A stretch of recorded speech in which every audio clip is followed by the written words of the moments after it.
Every day we think about our future. Every day, without exception, we think what the future will bring, or whether all our desires are going to be fulfilled.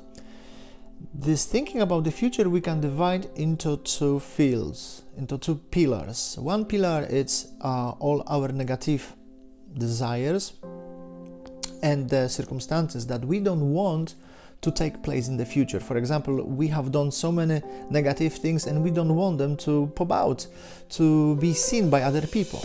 We don't want that our major client would go on the other side of the street to our business partner who we don't work anymore. So obviously we want to keep this client with us. We don't want anybody from our close family to tell us and force us what to do and how to bring our children.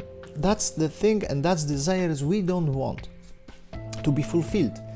On the other side of the coin, there are desires we want to be fulfilled, such as we want to be perceived as a professional, as a people who are building the proper PR, that we live in a society and we know how to take care of that society, that we are role model to other people. These are the desires that we want to be fulfilled, or many others. Now, we also know that we don't need to know and we don't need to kind of visualize that whatever is going to be happening in the future, it's not already here. For example, when we talk about the Einstein relativity, the theory of relativity, or when we talk about one of the Maxwell's law, we know that they had been before. They have been actually taken by these people to our world. They already existed in a dormant, unconscious, we could say, collective consciousness of people. So the law, they already been there.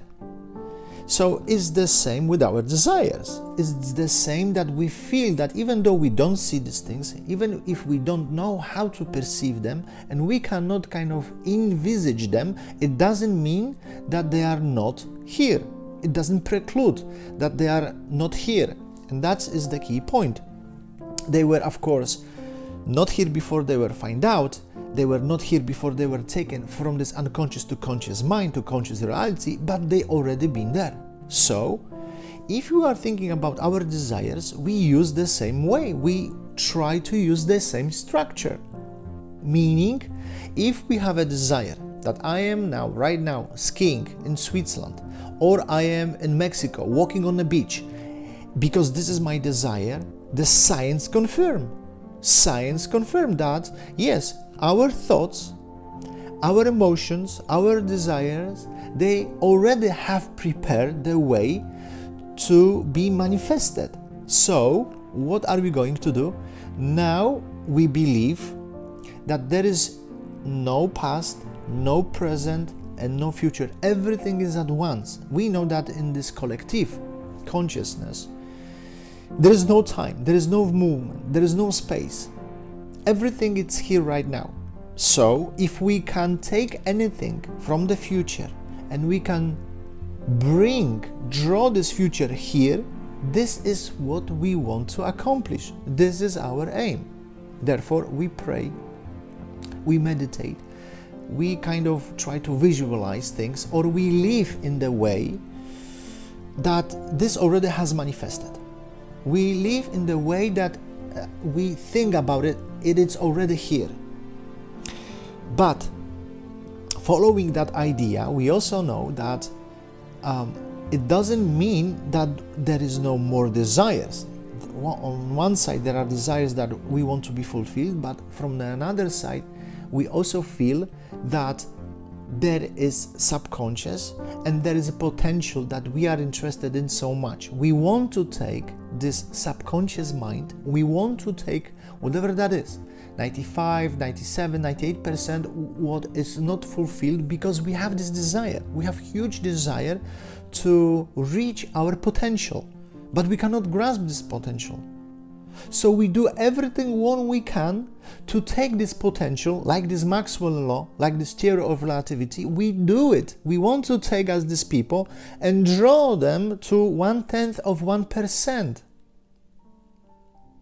Now, what is conscious and what is the difference between conscious and unconscious mind?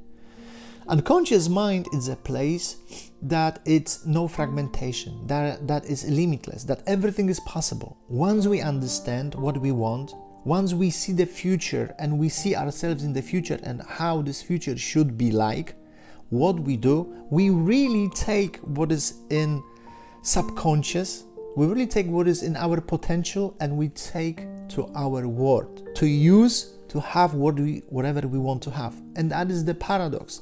And that is the mistake, we can say. Because from one side, we want this, but from other side, if we do that, we limit our potential. We limit our potential and we are not even aware of that.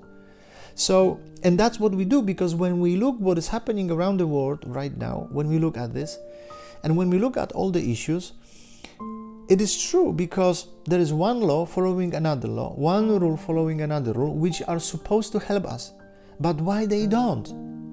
Why we are going to suffer even more? Because you see these politicians or economics, but there are no difference between the way they do it and the way they envisage the future and us. We do exactly the same, but there's a different way. We use in a different way to materialize this. But we use the same way because we see the future, they see the future, and they say this law will help the humanity. This rule will help humanity. What do they do next? They implement that. And the outcome of this is even more pain and more confusion and chaos. Why? Because they took from this potential realm and they put into the realm where there are limits. And we do exactly the same. We see the future, we see our desires, we see ourselves, we know that this is our potential, and we take that potential and we limit this potential. So when we say about, let's say there is an economist or a weatherman that tells us what is going to happen tomorrow and they know what it is, we have to say that we are dealing here with the consciousness of something that is already limited, and also proving them, because that's what we usually do. We also try to prove people that they are wrong, that our idea is better, or that we see the future in a different way, where to invest the money, because we see the future too, right? So once we do that and we are in the opposition to these people, we also perceive, we also limit our life. And so what are we supposed to do? The answer is not to see the future, to get what we want. And that is the paradox I'm going to talk about this week more. How we can manifest something that is in the future, but not by seeing the future. This is the main point to understand and the main point to think, to dwell on for some time. To see that not in the future, actually, not seeing us in the future, but at the same time, our mind has this problem with the time I'm going to talk about, that we are here stuck right now in the present. But the main mistake we do, we limit ourselves by seeing the future, by getting the potential and draw this potential here to our world. And this is what I will share with you more in the next video presentation.